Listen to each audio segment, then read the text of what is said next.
Hi, welcome to the KOAMTAC Introductory Guide for the KDC80 Bluetooth Barcode Scanner.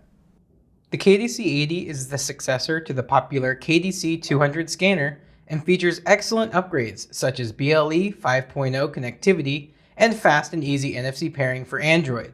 The scanner is available in two different models, the 1D Laser and 1D CCD. Before we get started, let's see what's in the box.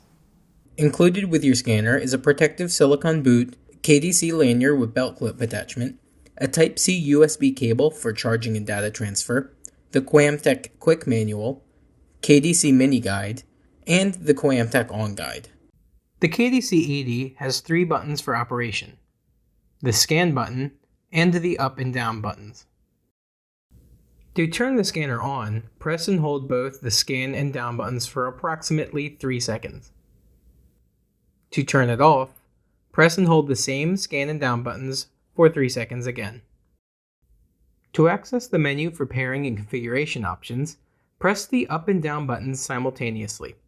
Then, use the arrow keys to navigate to the desired menu choice, using the scan button as the enter key. To return to the main screen, press the up and down buttons simultaneously again.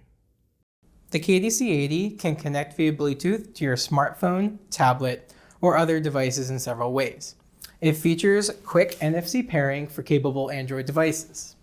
You can also connect via KT Sync or with the pairing barcodes included in the Quick Manual.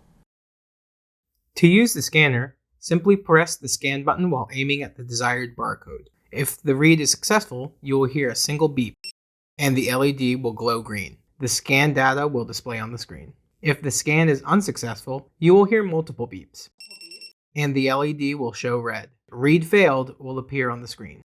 The KDC80 charges via the USB Type-C port on the bottom of the scanner with the cable included.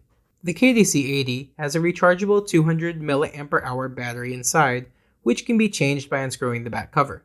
KOAMTAC recommends replacing the battery yearly. Replacement batteries can be sourced directly on our web store. Thank you for joining us today. If you have any questions or would like to learn more, including information about our SDK, please contact us using the information on the screen or in the description below.